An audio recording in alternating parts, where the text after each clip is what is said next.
Muy buenos días a todos, soy Diego Puertas y les hablo desde serenitymarkets.com. Este es el vídeo de claves semanales. Antes de comenzar, una actualización sobre José Luis. Se encuentra bastante mejor, los síntomas ya van remitiendo, también el cansancio, y su idea es reincorporarse el lunes. Por lo tanto, espero que este sea el último vídeo que hago sustituyéndole. Yo seguiré haciendo vídeos, pero en su sustitución, pues la verdad que me gustaría que fuera el último. Mencionar también y agradecer por todos los comentarios y el apoyo de esta semana. Sobre todo me habéis servido un poco de guía, de feedback de cómo queríais que hiciera los vídeos. Se me ha hecho complicado a mí, debo decir que al final José Luis es un poco el faro. José Luis, mis análisis van muy en su línea y yo no contemplo empezar el día sin ver sus vídeos de apertura. Por tanto, durante estas semanitas que he estado sustituyéndole, entre comillas, pues el faro mío pues no estaba. Entonces os agradezco mucho todo el feedback que habéis dado. Por lo tanto, en el vídeo de hoy vamos a tratar, como siempre hago y un poco a mi estilo, ya esperemos que el próximo claves semanales lo haga José Luis como su estilo y como él bien sabe, además de todas las actualizaciones que nos cuenta. En el vídeo de hoy vamos a tratar primero con un artículo que estará ligado al vídeo y en el que tengo ya escrito todo lo que quiero comentar, y luego también vamos a tratar algunos puntos importantes de Hardnet, aunque especialmente se centra en la encuesta de gestores de Bank of America, por lo tanto iremos buscando por ahí. Evidentemente el principal punto de la semana sería ese movimiento al alza influido por los datos económicos débiles y de desinflación, y veremos a ver si esos indicadores que apuntaban a un fuerte rebote en la semana pasada se están agotando o si pueden tener continuación para este rally de fin de año. Antes de empezar, algún comentario sobre Intef y Escuela de Negocios. A partir de esta semana, ya del día 20, creo recordar, empiezan descuentos por Black Friday. Por lo tanto, todo el interesado, todos los que estéis interesados, podréis encontrarlo por ahí. Antes de ir con los datos, vamos a pegar un repasito al tablero. Vamos a ver cómo finalizó la semana en Wall Street. Vemos al Dow Jones, que cerró la semana con un 1,94 al alza. Fíjense cómo justo en la zona de los 35.000 puntos, cerquita también de máximos de julio. S&P 500 cierra la semana subiendo un 2,24%, tercera semana consecutiva al alza, y cierra en la zona de los 4.500 puntos. Nasdaq 100 cierra la semana subiendo un 1,99%, máximos desde julio, en un viernes en el que apenas hubo un movimiento, cerró prácticamente plano, y sí que es cierto que se esperaba mayor volatilidad, especialmente por esos vencimientos de noviembre, que ya veíamos como no eran nada importante, nada relevante comparado con meses de septiembre o diciembre, pero sí que eran unos vencimientos de noviembre bastante importantes, y como venía comentando Nomura durante toda la semana, debido al alza del mercado debían de cubrir posiciones, y eso generalmente provocaba en las últimas ocasiones movimientos o correcciones de un 0,7% de media en el Nasdaq. De momento ya estamos viendo como eso el viernes no se produjo y hubo un movimiento prácticamente plano. Sí que es cierto que el viernes tuvo mejor comportamiento el Russell 2000, que cierra la semana subiendo un 5,42%,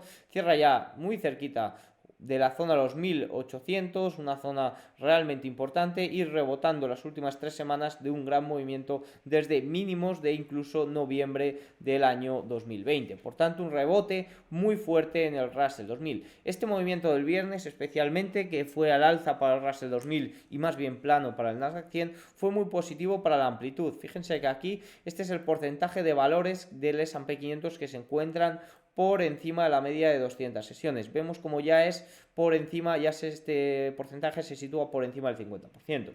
Aunque fíjense, en máximos de julio este porcentaje era de más de un 70%. Ahora es de ligeramente por encima del 50%, y vemos como el S&P 500 está muy cerquita de esos máximos de julio, incluso el Nasdaq 100 por encima. Comentarios especialmente de los rendimientos. Vemos los rendimientos del Tesoro como el viernes cerraron prácticamente planos, pero sí que hemos visto durante las últimas 4 semanas que ha pasado del 5% a situarse por debajo del 4,44%. Un movimiento muy positivo, un movimiento que ha desplazado a la baja ese índice de condiciones financieras, y que eso pues vamos a ver cómo especialmente Hartnett hace hincapié en ello y puede tener inconvenientes también. El VIX por debajo de los 14 y el West Texas, que repunta el viernes debido a que Financial Times publicó que Arabia Saudí está planeando nuevos recortes, subía por encima de los $76, 4,07. El oro prácticamente plano el viernes y durante la semana sube un 2,18%, influido especialmente por esa caída de los rendimientos reales. Como ya hemos visto, los rendimientos del Tesoro americano a 10 años han corregido desde el 5% al 4,43%. Los rendimientos reales, evidentemente, también. Y por último, mencionar el dólar. El dólar cayó el viernes un 0,5%, la semana cayó un 1,97%. En esta semana ha tenido el peor día del año y fíjense cómo la semana no es la peor semana del año, porque la semana de julio también fue bastante mala, bastante débil. Pero sí que es cierto que evidentemente esa caída de los rendimientos, esa eliminación prácticamente total de próximas subidas de tipos ha afectado al dólar. Por último, que me lo he pasado antes, el TLT, el ETF, los bonos del Tesoro, cierra la semana subiendo un 2,33%, 4 semanas ya consecutivas de rebote, ya cada vez más cerquita de ese nivel de los 91-92 que estimaban las principales casas de análisis como primer nivel de fortaleza. Por tanto, así es un vistazo amplio y rápido de la situación que tenemos para irnos ahora a trabajar con los datos. Fíjense, si nos vamos a la estacionalidad, vemos como en octubre especialmente, porque septiembre, primeras semanas de octubre, la estacionalidad no es muy buena, pero sobre todo a finales de octubre la estacionalidad, el movimiento del mercado se desplomó en cuanto a la estacionalidad, y eso que fíjense que durante todo el año había ido muy a la par. Por tanto, se había diferenciado mucho de lo que pautaba la estacionalidad, pero rápidamente y con este rebote de las últimas semanitas nos hemos puesto prácticamente de nuevo en tono con la estacionalidad. Y miren, como lo que viene a futuro suele ser bastante bueno. Como digo, el S&P 500 ha subido en 13 de los últimos 15 días, culminando 3 semanas consecutivas de ganancias, su mejor racha desde julio. De momento, el S&P 500 en lo que va de mes está prácticamente logrando el mejor mes del año y el segundo mejor noviembre en los últimos 20 años. Sí que es cierto que todavía queda mes, todavía queda semanita, pero de momento así va un poco la cosa. ¿Y qué es lo que ha afectado, qué es lo que ha provocado este gran movimiento? Pues en primer lugar las cifras de inflación, evidentemente desinflación, datos débiles también económicos que han ido acompañando, como esas ventas minoristas, pues han impulsado al mercado. ¿Por qué? Porque las probabilidades de subidas de tipos se han disuelto prácticamente como un azucarillo.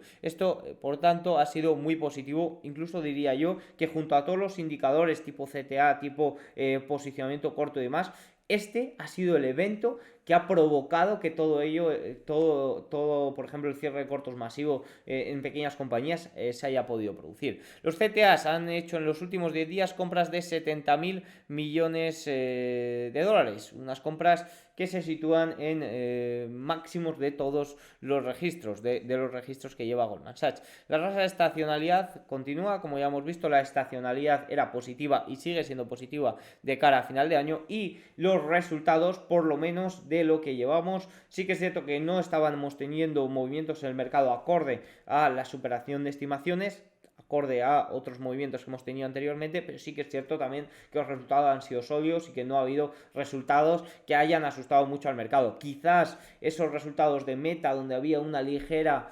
reducción de inversión en CAPEX, podía haber afectado, pero vimos como prácticamente se recuperaron rápidamente de eso. Ahora, ¿qué sucede? Que esta semana queda uno de los platos más fuertes en cuanto a influencia con el resto del mercado, que es Nvidia. Nvidia presenta resultados el martes. Nvidia está muy relacionado con la inteligencia artificial, algo que está impulsando mucho los movimientos en las últimas semanas. Por tanto, los resultados de Nvidia van a ser cuanto menos importantes. Si nos vamos a ver un poco de flujos, posicionamiento y movimientos, hemos visto cómo los fondos de acción estadounidenses atrajeron aproximadamente 9,33 mil millones de entradas netas durante la última semana, marcando la mayor desde el 13 de septiembre. Además, el ETF Triple Q tuvo las mayores entradas semanales registradas. fíjense, registradas desde prácticamente 2014 y superando incluso ahí la etapa del COVID. El triple Q, el ETF triple Q, es el ETF que replica el Nasdaq 100. Y ahora Nocerino se pregunta en el paper de mesa de trading de última hora, o sea, de cierre de ayer, ¿esto se trata de un rebote del gato muerto o de una rotación duradera? Evidentemente, si nos vamos al Nasdaq 100, podríamos hablar de que sí que tiene más pinta de una rotación duradera. Fíjense, estamos en máximos desde julio y estamos teniendo un movimiento. Sí que es cierto que quizás harían falta correcciones por tantos gaps y por una verticalidad muy grande, pero sí que es cierto que estamos teniendo un movimiento bastante estructural. Ahora, ¿qué pasa? Que si vemos la imagen del Russell 2000 en semanal, vemos como a priori es un fuerte rebote lo que hemos tenido, lo que tuvimos hace 2 semanas y lo que hemos tenido esta semana, ¿no? Pues fíjense lo que nos dice Nocerino. Los flujos significativos hacia el IWM, que es el ETF Russell 2000, continúan. Sería relevante señalar que incluso cuando los flujos de entrada se detienen, el rendimiento se ha mantenido sólido, es decir, cuando los flujos empiezan a flojear, suele tender el ETF IWM a tener un rendimiento algo positivo las próximas semanas. Veremos a ver, de momento la amplitud sigue siendo muy estrecha, la amplitud sería algo muy importante de cara a este rally de fin de año, de cara a que se vaya cumpliendo la estacionalidad. Sería conveniente que no solo sean los 7 magníficos los que lideren el mercado, sino que haya acompañamiento de otras compañías. Ahora, viendo que las subidas de tipos están prácticamente descartadas, pues quizás con esa relajación de las condiciones financieras, las pequeñas compañías o los inversores de las pequeñas compañías pueden sentir algo de alivio y eso puede ayudar. Más comentarios de mesa de Goldman, fíjense que tengo aquí en negrita. El grupo está empezando a mostrar signos de ligera inflexión después del ritmo de compra que hemos visto desde el 1 de noviembre. La demanda CTA también está empezando a disminuir. Básicamente nos están diciendo lo que estoy comentando. El movimiento al alza ha sido muy influido por los 7 magníficos. Fíjense aquí como los 7 magníficos son los que han liderado el mercado, superando incluso los máximos de julio. Si cogemos el global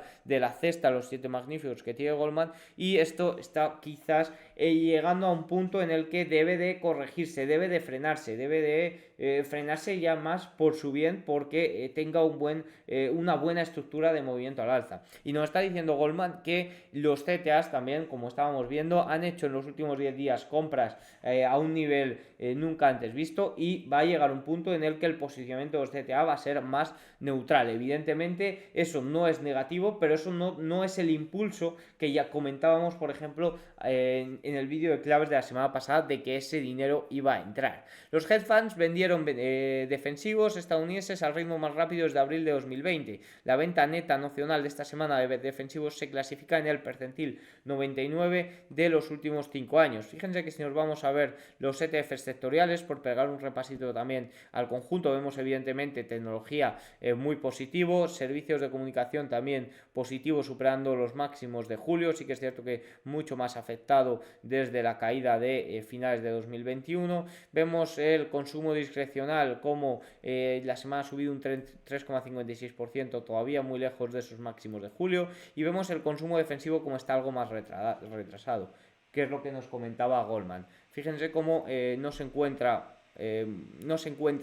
por debajo de la media de 200 sesiones que perdió con la caída de septiembre, muy lejos de esos máximos de julio, y quizás aquí con esa eliminación de las probabilidades de subida de tipos y una inclinación por algo más de riesgo, puede que no se comporte de una forma óptima o de una forma lateral que haya mantenido su valor como lo lleva haciendo, por ejemplo, desde diciembre de 2021, que ha sido un movimiento más lateral, podríamos decir. Si nos vamos a ver en la salud, movimiento muy similar a defensivos. El sector financiero ha tenido 2 grandes semanas gracias a esa posibilidad de bajadas de tipos de interés. Podría ser un alivio para ellos, sobre todo los que están mal posicionados, que son prácticamente todos que tienen unas pérdidas de sus inversiones con el objetivo de obtener rentabilidad bastante fuertes. El repunte de los bonos después puede beneficiarles. Consumo energético ha tenido una semana muy volátil. Ahora vamos a ver en general el ETF cómo se ha movido durante la semana. Industrial sí que está teniendo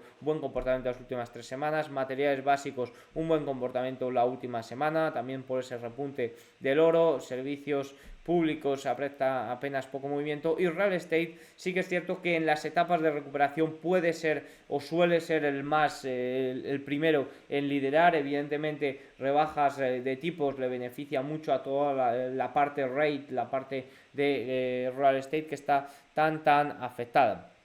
También comentar otro comentario de mesa de trading de Goldman: sigue habiendo un gran enfoque en IWM frente al triple Q, es decir, sigue habiendo un gran enfoque en Russell 2000, en las pequeñas compañías frente a las compañías del Nasdaq 100. Con otro día de enorme rendimiento, esto nos lo dice en cuanto al viernes, hemos visto volúmenes de llamadas bastante grandes, aquí es de opciones, esto está mal, pero se están viendo bastantes opciones, como nos comentaba Spot Gamma durante esta semana, de que el sentimiento en el IWM podía estar mejorando considerablemente. Fíjense el movimiento de los sectores, ya hemos visto un poco cómo se han movido los sectores en los últimos meses y vamos a ver cómo se han movido en la última semana. Vemos en negro la energía, que ha tenido vaivenes, tuvo una gran caída de los precios del petróleo debido a varios factores, como son débiles datos de producción industrial y manufacturera en Estados Unidos, datos de inventarios en máximos desde agosto, y todo eso, mayor oferta, posibilidad de menor demanda, afectó especialmente el jueves con una gran caída de casi un 5%,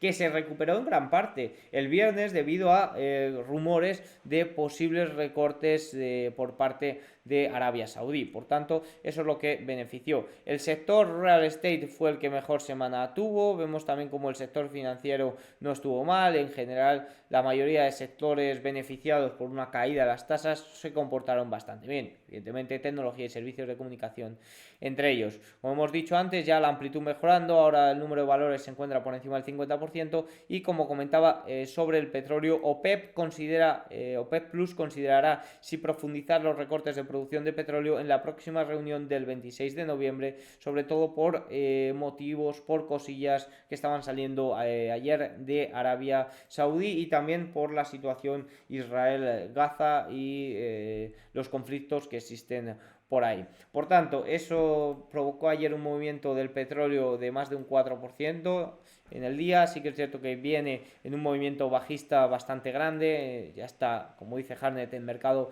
bajista total, por lo menos el jueves. Ayer con el repunte quizás desde máximos ha perdido menos de un 21%, fíjense que desde máximos ha perdido un 19%. ¿Qué pasa? Que evidentemente el jueves, cuando Harnett publicó su artículo, estaba más abajo, estaba en la zona del 72. De todas formas, la mayoría de casas de análisis están pronosticando que el precio no hay mucho consenso en lo que pronostican, pero sí que es cierto que, por ejemplo, JP Morgan estaba avisando que estimaba que el precio se pudiera quedar por estos niveles durante las próximas semanas. Luego ya veremos un poco lo que ocurre, porque sí que es cierto que el petróleo se mueve mucho en cuanto a debilidad económica, debilidad de la demanda y recortes de oferta que evidentemente también pueden afectar. Más cosillas, evidentemente lo que ha movido realmente el mercado esta semana ha sido esos débiles datos de inflación que han tumbado a los rendimientos, y eso ha afectado a la caída de las condiciones financieras. Fíjense lo que nos dice Goldman también: la principal preocupación de un aterrizaje suave exitoso de la economía es que el crecimiento despegue nuevamente, provoque una inflación renovada y la Reserva Federal se vea obligada a responder con más aumentos de tasas. ¿Qué sucede? Que esta caída de las condiciones financieras anula prácticamente toda la subida de los meses de septiembre y octubre, y por tanto yo, desde mi perspectiva, entiendo que los funcionarios de la Reserva Federal deban de mantener un poco el tono duro en sus comentarios, por si en caso de que el crecimiento vuelva a repuntar, de que la inflación vuelva a repuntar y de que se deban de subir las tasas de nuevo. Se subirán las tasas de nuevo, desde mi punto de vista, y viendo la debilidad económica que se está mostrando en los primeros datos de octubre, ya no. Pero en caso de que el crecimiento vuelva a repuntar, de que la inflación vuelva a llamar a la puerta, quizás se lo plantean. Por tanto, esta caída del índice de condiciones financieras, estas nulas probabilidades de subida de tipos que hay en este momento, y bajadas para mayo, incluso se habla de que en la reunión previa de marzo, que ya tiene bastantes probabilidades, pues quizás pueda cambiar a un mínimo dato, a un mínimo comentario, porque van a tener que hacerlo. Algún comentario más que tengo por aquí de datos débiles de esta semana: inicios de viviendas sí que es cierto que aumentaron ligeramente, esto fue positivo, pero también al aumentar sería una mayor oferta, lo que podría afectar al precio de la vivienda, a la caída del precio de la vivienda. Algunos datos también que han mejorado: Reserva Federal mejoró respecto a Reserva Federal de Filadelfia, los datos mejoraron respecto al mes anterior, las ventas minoristas disminuyeron disminuyeron menos de lo esperado, aquí nos pone Goldman, pero sí que es cierto que evidentemente fue una gran disminución. Pasamos de un aumento, de un crecimiento del 0,9% interanual el mes anterior a un decrecimiento del 0,1%. Por tanto, no se llegó a esa estimación del 0,3%, pero sí que es cierto que está siendo, que fue un dato negativo. También hay que tener en cuenta que sobre todo el mes de agosto y el mes de septiembre especialmente sorprendieron al alza a nivel de ventas minoristas. ¿Y de dónde sale ese dinero? Deberíamos de preguntarnos. Si los préstamos al consumo tienen unos tipos de interés muy elevados, el ahorro decíamos que se estaba agotando y la única forma o el único lugar de donde salió, que también se ha visto por esa caída de la tasa de ahorro, es de ahí, del ahorro mensual que llevan a cabo los consumidores. Un ahorro evidentemente que cada vez les está costando más lograr. El empleo se está enfriando y el empleo es de menor calidad. El porcentaje de empleos a tiempo parcial está máximo, ya superando los niveles prepandemia y la mayoría de contrataciones son ahí, en ese segmento y no en el segmento de empleo completo. Por tanto, el consumidor está en un punto, parece ser bastante complicado. Y es que ahora en octubre, también de ahí datos económicos malos, se reiniciaba el pago de los préstamos estudiantiles. Eso evidentemente va a lastrar mucho a la renta disponible para consumo discrecional de los principales, de los consumidores estadounidenses. Luego también un punto positivo, sí que es cierto esta semana, aunque a mí me parece un paripé, pero es que el Congreso va a evitar el cierre de gobierno, el próximo posible cierre de gobierno que podía suceder. Parece que esa parte está solucionada. Por tanto, sin ninguna duda, a nivel fundamental o a nivel macro, esto es lo que ha movido o lo que ha influido tanto en este movimiento al alza de la semana. Pero también, evidentemente, había impulsores del rebote que comentábamos especialmente la semana pasada y que vemos cómo se han cumplido también impulsados por ese dato de desinflación y esos débiles datos económicos. Las recompras, se esperaba que la ventanilla de recompras se abriera y la verdad que ha ido bastante bien y las recompras han movido o han influido también en todo esto. En los últimos 10 días los CTA han comprado casi 70.000 millones de dólares estadounidenses, la mayor compra desde que se tienen registros por Goldman Sachs. Como comentábamos, los CTA han tenido compras masivas, eso ha ayudado evidentemente, pero ahora están ya en un posicionamiento más neutral. Fíjense, por supuesto, la otra cara es que después de esta ola de compras masivas, los CTA ahora están casi llenas y el posicionamiento de los CTA ahora está mucho más equilibrado. De hecho, ahora es más probable que los fondos sigan tendencias a que se queden cortos que persigan la alza. Como anécdota, hemos visto un aumento en los comentarios cautelosos sobre la sostenibilidad de este repunte a partir de aquí. Aunque no hubo pánico ni demanda a la baja, a medida que la dinámica de flujo se calentó rápidamente, las opciones van a empezar a perder fuerza. Los movimientos al alza, los movimientos que impulsan al alza por parte de estos CTA van a perder fuerza. Y no solo los CTA son los que están a punto de enfriarse, los fondos de cobertura, los hedge funds que tenían unos niveles de cortos que invitaban a un rebote, ahora ya han sido castigados, es decir, este cierre de cortos masivo ya se ha producido y están a punto de volverse largos netos a nivel de niveles cuantitativos, lo que sugiere que el próximo movimiento puede ser una caída de estos indicadores que están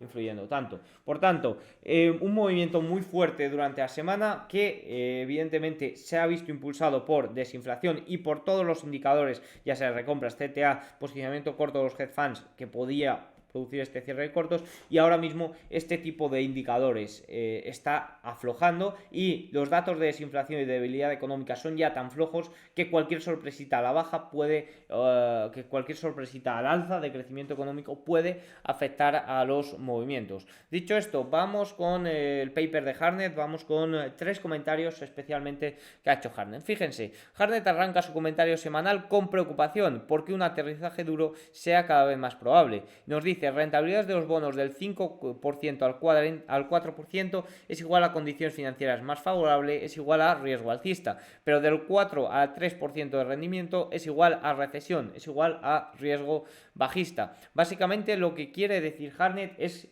que datos negativos económicos son positivos para el mercado, pero un exceso de datos positivos para el mercado que haga caer evidentemente el rendimiento de los bonos del Tesoro americano sería más equivalente a una recesión, y una recesión, un aterrizaje duro no estaría descontado por parte del mercado. Por tanto, datos económicos negativos son positivos para el mercado, pero datos económicos realmente realmente negativos, que realmente asusten al mercado, evidentemente no pueden ser positivos para el rendimiento de este. Por tanto, esto es lo que nos advierte Harnett. De momento hemos visto una caída muy considerable de los rendimientos desde el 5% hasta el 4,44%. El indicador de Bull and Bear de Bank of America sigue dando señal de compra contraria, ya que se encuentra en el 1,7 desde el 1,6 del mes anterior. Pero fíjense lo que nos dice Harnett de nuevo sobre este indicador. Fíjense,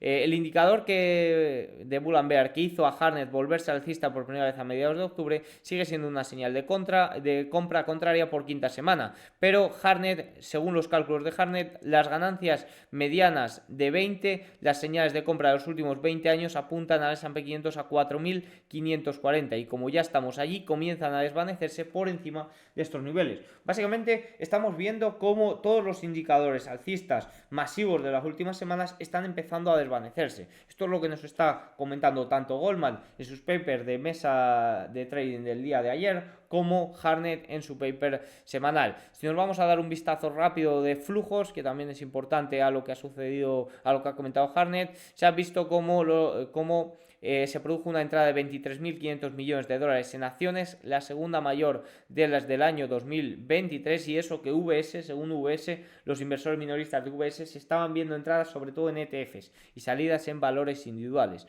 Acciones de gran capitalización estadounidense, la mayor entrada desde el 22 de febrero, 23.700 millones de dólares. Y luego Harnett se dedica gran parte del informe a comentar esta situación de la encuesta de gestores, que para los que no pudieran ver el vídeo de ese día, les recuerdo sobre todo los 3 puntos más importantes. Los inversores reducen efectivo del 5,3 al 4,7%, mínimo de 2 años. Esto significa que si el efectivo vuelve a estar por encima del 5%, esa señal de compra contraria que nos da la encuesta de gestores sobre el posicionamiento de estos se elimina también, es decir, estamos viendo ya cómo los CTA eliminan impulso, cómo el cierre de cortos masivo de los hedge funds está a punto de provocar que ahora vayan largos y que ese cierre de cortos no pueda tener continuación. Estamos viendo cómo las recompras ya se han cumplido en gran parte. Por tanto, también estamos viendo como Harnett nos está diciendo que el objetivo de ese indicador Bull and Bear, que era los 4.550, estamos ya prácticamente en él, y también estamos viendo cómo el indicador de gestores de Bank of America sobre el posicionamiento efectivo, el indicador contrario, es decir, de cuando tienen poco efectivo por debajo del 5%, ojito porque puede haber pánico aquí, puede haber repunte, rebote al alza, también se está acabando. Por tanto, yo creo que ahora lo que tenemos que ver en el mercado es el rebote ya se ha producido, al igual que se produjo hace 2 semanas. Las 7 magníficas, especialmente, están en un punto quizás algo extendido que tienen que corregir. Es momento para ver si el dinero empieza a entrar en el Russell 2000, en las pequeñas compañías, y la amplitud puede ir ganando posiciones. Fíjense, se mueven hasta la mayor sobreponderación de bonos desde marzo de 2009. El rally de los bonos para 2024 es un hecho, o parece ser un hecho, pero sí que es cierto que habría que tener cuidado. Esas emisiones masivas por parte de Estados Unidos, esa oferta, o sea, esa demanda cada vez menor por parte de China, por parte de Arabia Saudí, por parte de Japón, puede hacer que el movimiento evidentemente de los bonos al alza sea, pero no sea quizás con el objetivo de buscar rendimientos del 0% como se hacía cercanos a esos niveles como se hacía previo a la pandemia, ¿no? El mundo ha cambiado, los estímulos tanto fiscales como monetarios han cambiado muchísimo y quizás eso nos hace entrar en una nueva etapa donde los bonos, donde los tipos se mantengan altos, donde los tipos se mantengan algo más elevados que esos tipos cero a los que nos tenían acostumbrados. También han cambiado la sobreponderación de acciones desde abril de 2022 de nuevo a positivo. Por tanto, ya hemos visto un poco, sobre todo Goldman y también Harnett, el comentario, y ya por último vamos al S&P 500 y vamos al gráfico. Estábamos viendo cómo sobre todo este movimiento ha sido influido por los 7 magníficos. Fíjense que si vamos a darles un repasito, vemos quizás algo de extensión, quizás niveles alejados de medias, también en Microsoft que se encontraba en máximos históricos. Amazon sí que es cierto fue retrasado, pero sí que es cierto que desde octubre han sido los 3 ha sido impulsor de este rally, sobre todo Microsoft, Amazon y Nvidia las últimas semanas han sido los propulsores de este rally y la clave va a estar aquí. Yo creo que la clave va a estar en Nvidia. Típica imagen de si Nvidia cae, caen los otros, pues ahora mismo Nvidia tiene una importancia manifiesta, una importancia muy grande en el global del mercado por todo lo que engloba la inteligencia artificial, y ya estamos viendo en las últimas conferencias de resultados cómo se estaban volviendo algo más exigentes, ya no buscaban simplemente invertir en inteligencia artificial, sino que veían resultados. Ahora Nvidia, fíjense, si vemos los últimos resultados, son unos resultados espectaculares que superaron las estimaciones por mucho y que mostraron un crecimiento interanual del 101%. Pero lo que me mosquea a mí de Nvidia es ese comentario de Goldman cuando presentó unos resultados espectaculares el último trimestre y dijo que ya estaban posicionados. También estamos viendo posicionados los CTAs, como ya han cambiado esa pauta a neutral, y que los inversores institucionales, que los inversores grandes ya estén posicionados, puede hacer que no les interese en caso de que haya buenos resultados, pero que a la mínima que haya malos resultados tumben. Entonces ese yo creo que es el gran riesgo de la semana. El gran riesgo de la semana va a ser esos resultados de Nvidia y ver cómo se comporta el mercado frente a ellos. Google sufrió el viernes a última hora, sobre todo por retrasos en su inteligencia artificial. Evidentemente eso afecta mucho al mercado. La inteligencia artificial se quiere obtener resultados ya sobre ello. Meta prácticamente plano el viernes, la semana también, las últimas 3 semanas por el gran repunte, superando máximos de julio. En general las 7 magníficas por encima de esos máximos de julio, teniendo un gran movimiento y siendo las que lideran el mercado. La clave sin duda va a estar ahí en esa amplitud y si en el resto de valores logran acompañar. Así que nada, dicho esto, hemos pegado un repasito completo, rápido, pero a todo lo que ocurre. Así que nada, esperemos ya que el lunes vuelva José Luis con nosotros y pueda reincorporarse a pleno rendimiento. Repito, muchas gracias a todos por esta semanita, que ha sido bastante complicada para mí, pero muchas gracias a todos por el apoyo, por el feedback y nos vemos. Chao, adiós.